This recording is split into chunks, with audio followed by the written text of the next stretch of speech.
Hola, ¿qué tal? ¿Cómo les va? Hoy vamos a hablar sobre el porfiriato. ¿Y qué es el porfiriato? Bueno, debemos decir que se conoce como el porfiriato o porfirismo a un periodo en la historia política de México durante el cual la nación estuvo bajo el control férreo y autoritario del militar oaxaqueño José de la Cruz Porfirio Díaz Mori.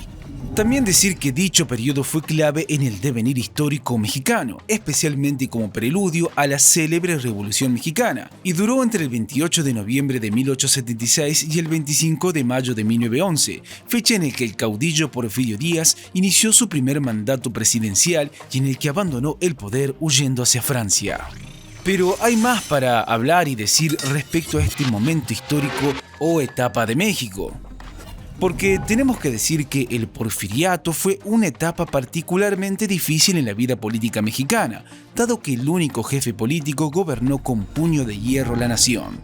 También decir que incluso cuando la presidencia de la nación fue ocupada durante 4 años por otro militar, el general Manuel González, fue Porfirio Díaz quien tiró de los hilos del poder, retomando abiertamente el mandato enseguida.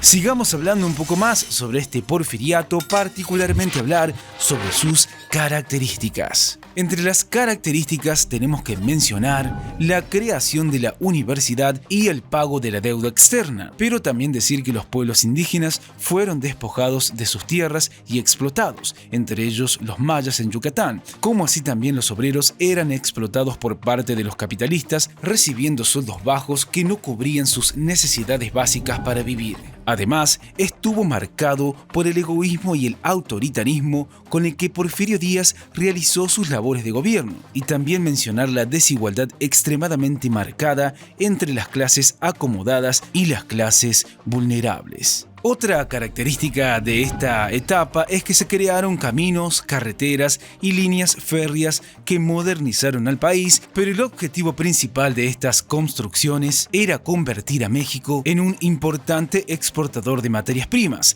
y a pesar del avance económico, la calidad de vida de la clase trabajadora nunca mejoró. Y por último decir que no existía la libertad de prensa y los opositores eran duramente perseguidos y reprimidos. Continuemos hablando sobre este porfiriato, particularmente hablar sobre sus etapas. Comenzando con la primera etapa. Bueno, para comenzar tenemos que decir que esta primera etapa va desde su primera elección hasta la década de los 80. Se trató de una fase en la que Díaz intentó estabilizar el país y consolidar su gobierno.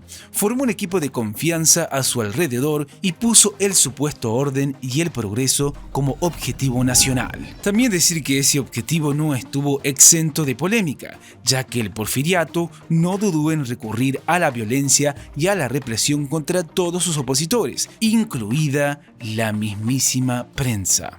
Sigamos hablando sobre la segunda etapa de este porfiriato.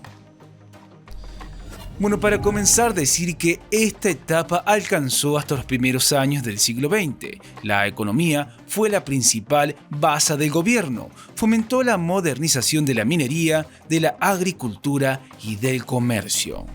También debemos decir que empezaron a llegar inversiones millonarias desde el exterior, aunque fuera a costa de que, por ejemplo, las compañías mineras fueran propiedades estadounidenses. La construcción del ferrocarril y de muchas líneas telefónicas y telegráficas cambiaron las comunicaciones a nivel nacional. También decir que, por otra parte, durante este periodo se acrecentó el autoritarismo de Díaz. Opositores, prensa y líderes obreros fueron arrestados. Los episodios más extremos de represión se dieron contra los yanquis y contra los huelguistas de Cananea y Río Blanco.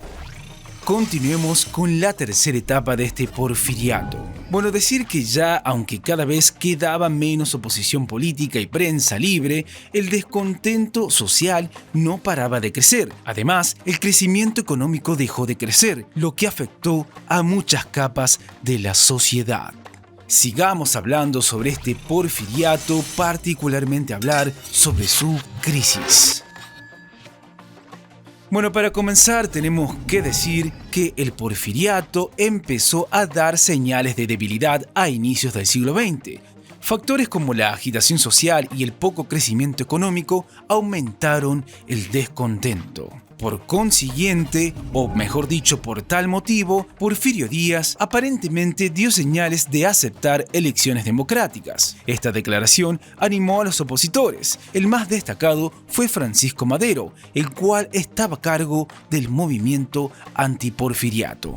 Además, posteriormente tenemos que decir que al darse cuenta de que Francisco Madero llegaría a ser un difícil rival, el gobierno comenzó a arrestar a sus seguidores e incluso al propio candidato. Dada esta situación, Porfirio Díaz vuelve a ganar las elecciones. Y por último decir que tras escaparse de la cárcel, Madero lanza el Plan de San Luis. En su discurso desconoce a Porfirio Díaz como presidente y estimula a los mexicanos a alzarse contra él. El 20 de noviembre fue la fecha que se eligió para iniciar la revuelta. Sigamos hablando sobre este porfiriato, particularmente hablar sobre su final. Bueno, decir que las fuerzas de seguridad del gobierno reaccionan al plan de Madero, arrestando o asesinando a algunos de sus líderes, como Aquiles Cerdán. Sin embargo, el levantamiento fue casi general, logrando grandes avances en pocos meses.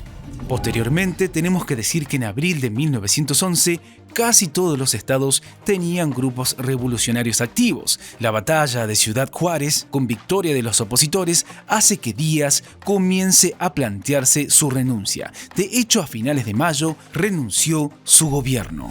Y por último, tenemos que decir que por fin, el 25 de mayo, con más de 1000 personas manifestándose, la Cámara de Representantes aprobó la renuncia del presidente, que acabó exiliándose. El porfiriato había terminado y comenzaba la Revolución Mexicana. Bueno, esto es todo por hoy. Como siempre les decimos, chequen los videos de nuestro canal, que seguramente les serán de muchísima utilidad. ¡Hasta la próxima!